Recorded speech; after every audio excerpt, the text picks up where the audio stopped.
Good morning. Welcome to Daily Focus. And we are in the rest of Second Samuel chapter 3. And we do covet your prayers. My wife and I will be traveling today to do a couples retreat. And we're looking forward to ministering to a sister church and their dear brothers and sisters there, and taking God's word and talking about the amazing design of marriage that God came up with. And boy, man gets in the way thinking he can improve that design or shortcut that design or somehow alter that design. How foolish of man. We might as well just embrace what God did design because it is amazing. So I appreciate your prayers.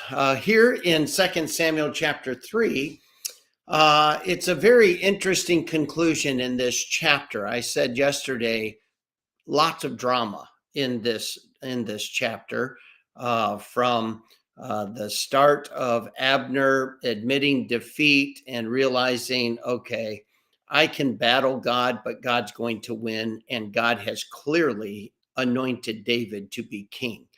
And so he goes to David. David says, okay. Ishbosheth is saying, okay, I understand. I'm not going to be king over Israel. He fears Abner. Abner has been calling the shots. He's the respected leader of Israel anyway.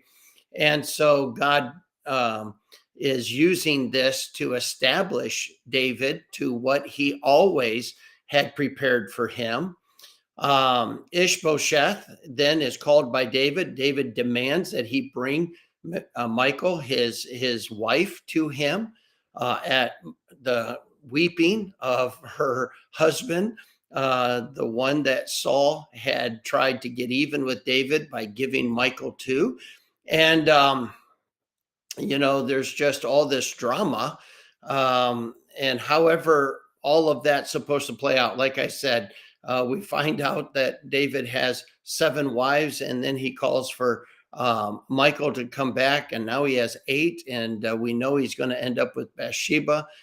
This is drama without all the rest of the stuff going on between Judah and Israel, and what's going on between the house of Joab and Abishai and Asahel, and what happened with Abner and Asahel. When Asahel was going to make a name for himself, he was going to pursue after Abner. He was going to, be the hero that takes out the enemy's main character. And Abner says, "Don't do this. You might be light of foot, you might be quick, but I've been doing this a long time, and you're just going to die." But Asahel would not acquiesce to that, and Abner killed him. And so here we pick up the story, and Joab comes back and hears that Abner was with David, and he meets with David, and he goes, "Why did you let him leave? And you know he's your number one enemy. Do you not know he was Saul's right hand man pursuing you all of these years?" He didn't have any good in his heart. David, I believe, disagrees. And I believe that David recognized that Abner had experienced defeat, was willing to admit defeat, was willing to acquiesce to the plan of God, the will of God. And Joab is filled with anger and the need for retaliation because Abner killed his brother. And so Joab's wisdom is blurred by all these other things, the drama, as I like to refer to it. And we come to the place where David laments over Abner and says, "Died Abner as a fool dieth." In other words, he is saying to Israel, he didn't have his hands bound, he didn't have his feet bound. He should have known better than to meet privately with Joab, because Joab calls for him And Joab says, "Hey, let me have a private conversation with you over here." And while he's over there, he sticks him through with his sword and kills him. He's not alone, because it makes it clear that Abishai is there as well. And so this was definitely a conspiracy to get him over and to make sure that they got the job done. However that happens, it does say that Joab is the one that pierces him through. And David says to Joab, "You are not going to escape the judgment of God for what you just did. You kept it secret from me, so I'm not going to own it. I didn't have any part of this decision making.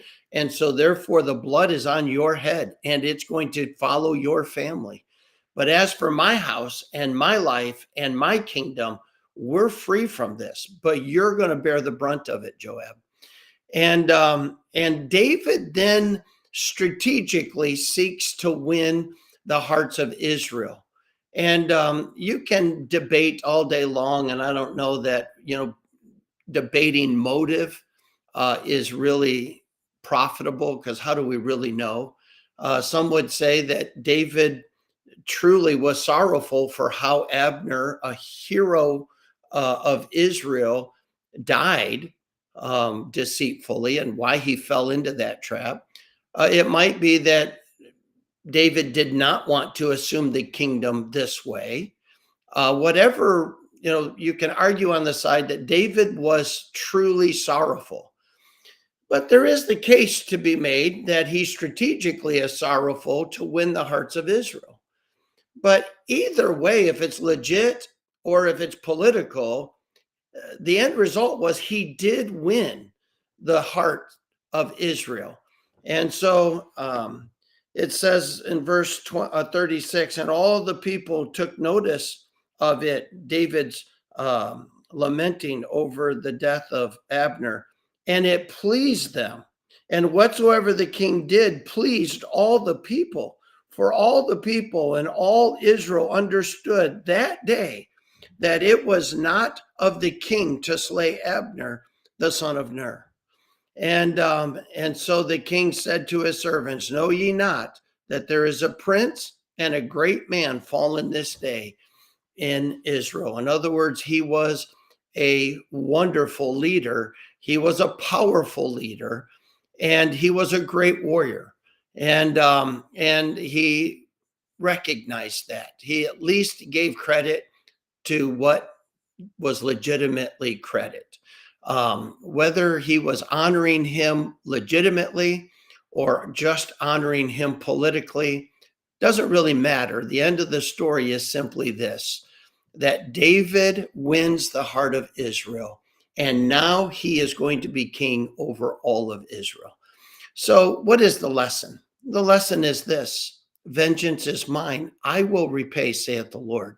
When we get into the rut of personalizing the anger, personalizing the offense that was steered towards someone else and saying, I am going to make them pay, we're gonna do some really foolish things. We're gonna make some foolish decisions. And we need to be able to see the big picture. We need to be able to trust God in the big picture. And sometimes it's not taking matters into our own hands, but really handing it over to the Lord to take care of, and just trusting him that he always does the right thing. And so here we are through a chapter of great drama, but there is a lesson to be learned for all of us. I'll look forward to trying to see you again tomorrow. I don't know where I'm going to squeeze it in. It might be in the afternoon because they have a pretty full schedule in the morning of speaking. But I look forward to trying to squeeze that in tomorrow. God bless.